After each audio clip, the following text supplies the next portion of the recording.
games in a row. Man. Those are so... These drafts have been crazy from RRQ HOSHI. Even against Evo's Holy, he was like, the drafts were good. Yeah, I yeah. love the drafts. The final tap of the glue. That has been that happened twice already, and we definitely can expect quite a bit of impact coming in. And this, ladies and gentlemen, game 2 between RRQ HOSHI and AURORA. Back in the land of Dawn again, we have a couple of heroes that finally made their debut. We haven't seen quite a bit of these heroes. In fact, I think Jusin being leaked out is definitely one of the crucial thing. Well, in the meantime, we also have got Julian popping by. So I'm super excited to see how this game is gonna be like. Oh, let's not forget about Sicilian. Let's go in, land of Dawn, let's go. Love and Night. Sicilian makes his debut on Stream A. Let's see if that will actually grant RRQ HOSHI the first match win, or perhaps will AURORA grab their first point in the challenge finals. Currently standing at a 0-2 record. It's 0-3 with RRQ winning game number 1. Let it be on the record that when Mirko said love and night, he looked deeply into my eyes when he said love. I don't know what that means, but you know what? I'm okay with it. You know exactly what that means. I'm very comfortable right now. RRQ HOSHI with the glue last pick. Let's see if they can replicate what the LID did and just zone out. But right now, US just carrying E-Dog. Oh my goodness, another bad piece should do it. No, no, he's good. All right, okay, he fine, gets away. Gets quelled, shot, Sanguine Claw. And also on top of that, a horse walks up to him. So many things thrown at you with there. Good thing he was able to get away. But yeah, one of the things you really feel as a high loss when you're up against a Juicin in the mid lane, you are just constantly gonna get lifted up, slammed down over and over again. But then it's gonna be up to your mid laner to help you out. Two Purifies again on the side of RRQ HOSHI, so that's not going to be a straightforward approach for Renegade to get a pick off. If ever, I would like to see Renegade actually try to commit those kicks onto Sutsujin when he can, at least to force out the dagger out that you need. Now up top, Toy versus Domenkai. Toy has been great actually in the laning phase. We've seen him against Erlan, against Domenkai early on the Granger, winning out the matchup too. Now let's see on the Harith against the carry. Sutsujin able to get level 4. Also, the Crab, decides to give it over to Dyron to get level 4. Edward and Yue straight into the mid lane to get level 4. And straight they go towards the turtle. Yeah, a little bit more competitive now, AURORA, for this first one. E-Dog showing up, but RRQ HOSHI, let's see if they can steal. Renegade walks over to Jikudo already. Rins down with the bad impact, is constantly putting down damage. Demon Kite able to go for the red tree. Now it's going to be E-Dog walking up Sanguine Claws to lock him down. E-Dog DOT takes the kill. First blood for Turtle.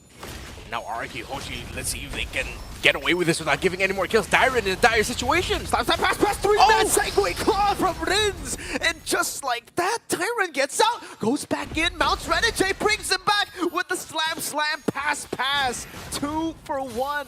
Only a Turtle, another Sanguine Claws. Rins is stacking up. Bat impact over to Edward. Now E-Dog running away, getting into the turret range. Edward mounted. 2 splits in the team fight. Oh, this glue again. Oh, once I saw that glue, I started to get worried for AURORA. But Rins has also been one of the biggest problems for AURORA when it comes to trading around the river. He is just free to Sanguine Claws, and finally Renegade gets a kick on him, but he gets away.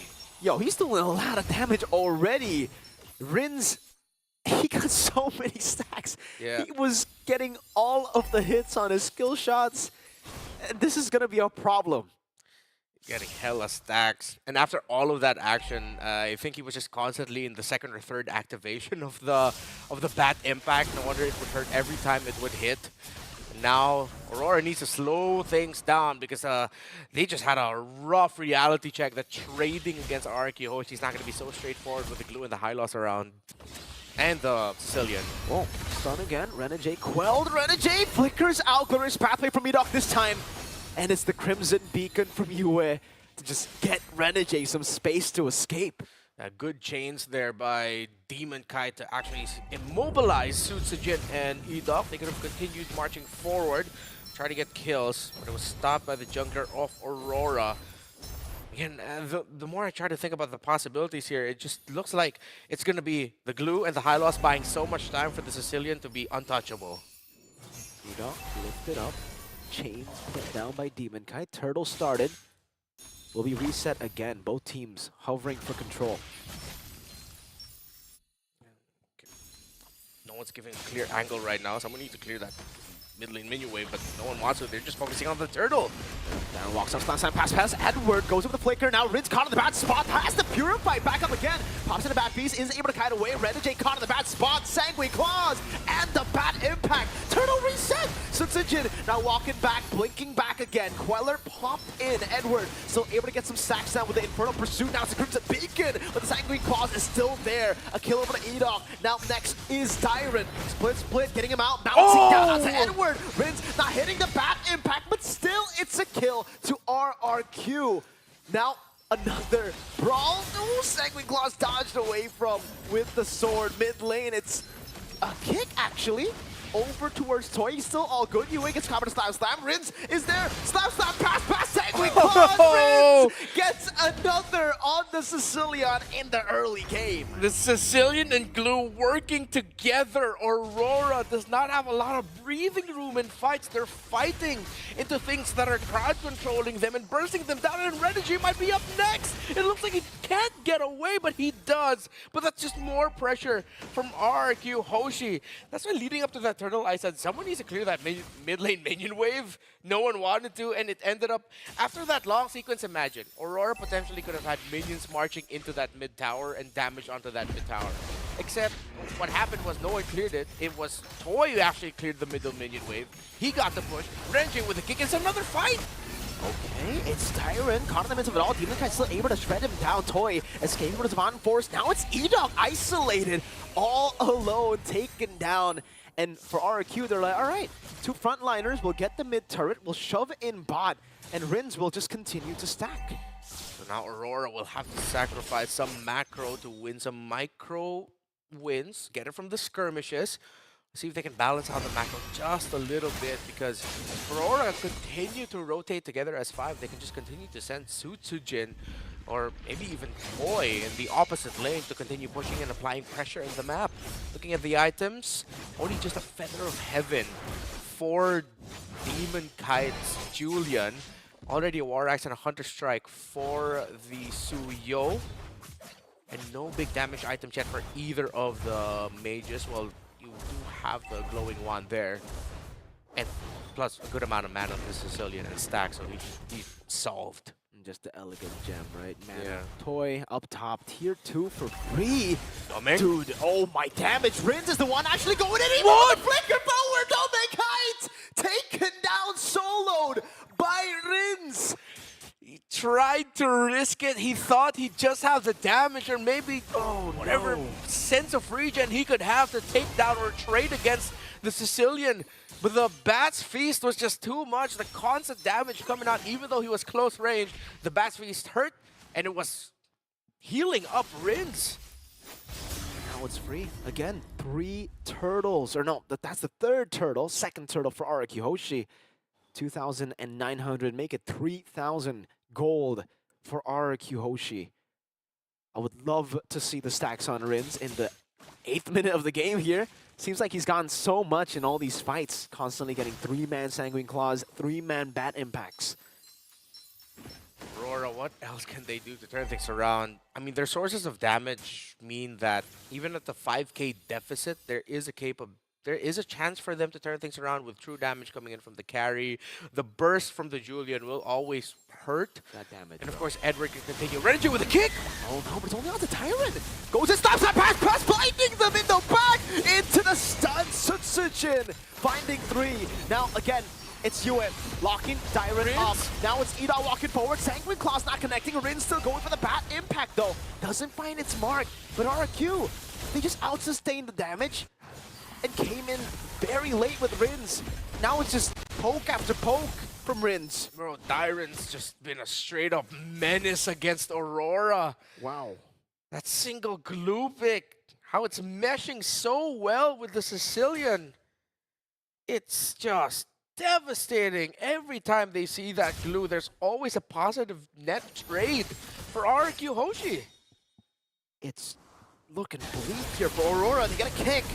Edok falls. A 2-man Sanguine Claws. Doming Kai this time. I don't think he's going to dash forward to try to pick up Rins. He's learned. He's learned from that one. I saw that earlier. I'm not going to do that again. But as the game goes to a later stage of the game, it's going to be harder for Aurora. RRQ, the Harith is going to scale, the Sicilian as well. Yeah. And as scary as a carry is in the late game, for Domeng, he's technically going to have to rely on Renegade to get kicks. Yeah. And there are 2 Purifies on both the carries. Yeah, for Renji to get kicks, and for... Oh, another one? Stun over to Renegade, and just like that, Oh, that's mounts it. over. Sutsujin claims the kill with the Soul Sever. Now, goes for the stun. Yue, Crimson Beacon out with the blink. Oh, has to flicker out of the Sanguine Claw. Good commitment on the flicker. If he gave that to RRQ Hoshi, that would have been as good as game, but still RRQ Hoshi would still get this Lord without a problem. The passives on the turrets are up there. That should be gone in just a bit. RRQ Hoshi, it's not endable, but it could be a very devastating push. Up top, Domeng will be able to recall. Okay, he just commits it to go back. Yeah, the Sky Piercer 2 for Yue just built up. I wonder if that's third? Second item? It should be third, right? No, I mean, looking at the timers. Yeah, yeah. Rose Gold Meteor for Demon Kite. A bit more sustained. You can see that bad impact. Landing onto Edward with Sanguine Claws. Constant poke coming in from range. Now the Glorious Pathway to zone them away. Oh, another Sanguine Claws there. It's that's the Zaman Force used up by Toy. Still unable to crack the base open. You could also see, though, Demon Kite does have the damage up there for him. That little trade he had with Suchijin, that was just Demon Kite and 1 turret hit and brought down Suchijin to 40%. So the Julian damage would not be a problem. Just how long can you survive the fight around the glue? No, away from Edward. Try to go for the skill 2 flicker. Ends up flickering straight into his demise. Purify out from Toy.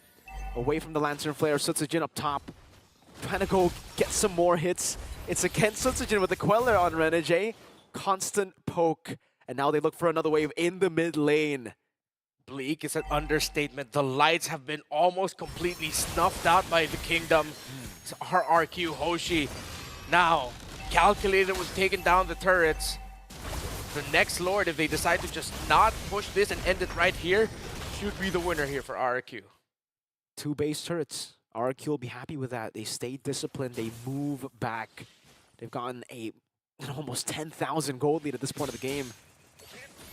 And for Aurora, they're just being suffocated in their race. Again, 2 games in a row, they decide to pick up the Cho, and RRQ Hoshi just responded with, again, 2 Purifies and having a very high impact EXP laner. 100% Edward has more impact now. Oh no, that's another one! Renegade gets caught, and there was not enough time to react. The flicker was there for Renegade, but he could not tap it. CC from Edoc, the slow with the Glorious Pathway, the instant burst from Toy, and Rins too. You blink and you miss it. Yeah, every time RRQ Hoshi sees a member of Aurora, they do not blink, they kill. And it is a decisive kill every time. No roamer, no pick, just a Phovius, but Renegade's about to come back. Let's see if RRQ Hoshi will continue or wait for the next Lord. Looks like they're waiting. Tyron walking up, brought back with the Lantern Flare again. Tyron pops in the split. Domeng deals some damage. Oh, actually, Crimson peeking forward, going for it. Renegade finding the kick as well. That's going to be Edoc taken down. Domeng Kite able to melt him down, but now it's Toy with the Zaman Force, picking 2 up. Only the Kites left to defend. Kited down, bad impact to take him out. That's a flicker forward from RRQ as they end the series 2-0.